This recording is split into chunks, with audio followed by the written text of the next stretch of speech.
You know, Miles Sanders goes down, leaves the game with an injury, and all this young man does is over 130 yards of total offense. And he had not two, but 3 touchdowns, all in the second half. Great job by Boston Scott. Way to get it done, young man. And specifically on the touchdown celebration. How do you do that? That was awesome.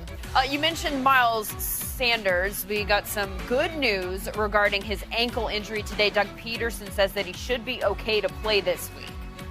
That apparently after an MRI. Bad news, though, on Brandon Brooks. Guys, their stud right guard. He is out for the playoffs. He has a separated shoulder. So they're going to have to continue to try to make do in the injury department, a problem the Cowboys would love to have. Their season, of course, ended yesterday when the Eagles beat the Giants, despite the fact that the Cowboys beat the Redskins by 31 points.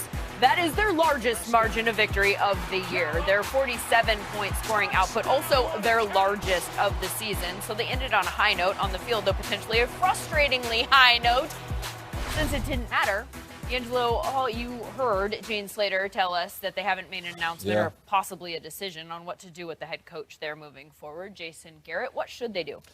Hey, look, there's a lot of different ways to handle this situation. Jason Garrett, to me, is a really good football coach. Anytime one of my Washington Redskins teams came out to face him, I never felt like, oh, we got an advantage here or there. You know, they were always a well-coached team. They came out to play. They came and played hard football. I think over the last couple of weeks of this season, though, I think just the message coming from Jason Garrett is a little bit stale. That's why, for me, you know, to hear Jane say that Jason Garrett hasn't been fired yet is a little bit of a surprise because this is a talented roster. You know, we were going back and forth in the, in the green room just about how talented this roster is, and you know, is Jerry Jones meddling too much? And you know, I don't tend to believe that because I think at the end of the day, he's given this team great weapons. They've had great drafts. They've got a lot of homegrown talent. You know, and they've cultivated that talent. And so for me, it's just about maybe the message is getting a little bit stale coming from Jason Garrett. You know, we've seen time and time again, even in Green Bay, you know, with Matt LaFleur. Is he a better coach than Mike McCarthy? I don't know. But the message obviously got a little stale. The schemes got a little stale. They switched things up.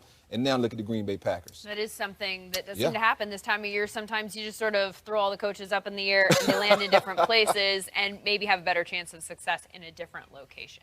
Scott? Let's take a look now, Lindsay, at the nominees for the FedEx Air and Ground Awards for Week 17. You just talked about Dak Prescott. He went for 303 yards passing and 4 touchdowns. Jared Goff over 300 yards passing and had a passer rating of almost 108.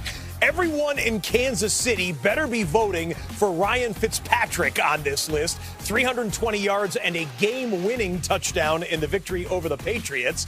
On the ground, you had Derrick Henry, 211 yards and 3 scores as he won the rushing title yesterday. Joe Mixon closed out strong in the final month or so of the season.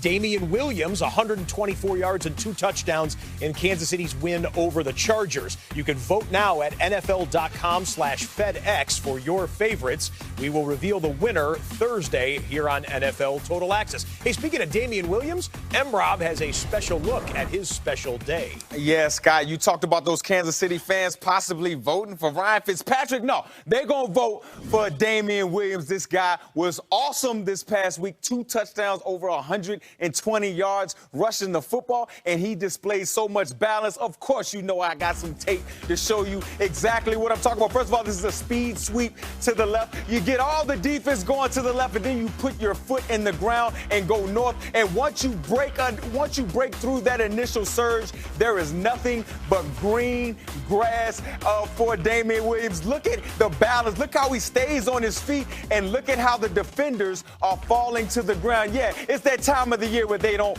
practice tackling that much in the offseason. And look at Tyreek Hill, how he catches up with his guy as he runs through the end zone.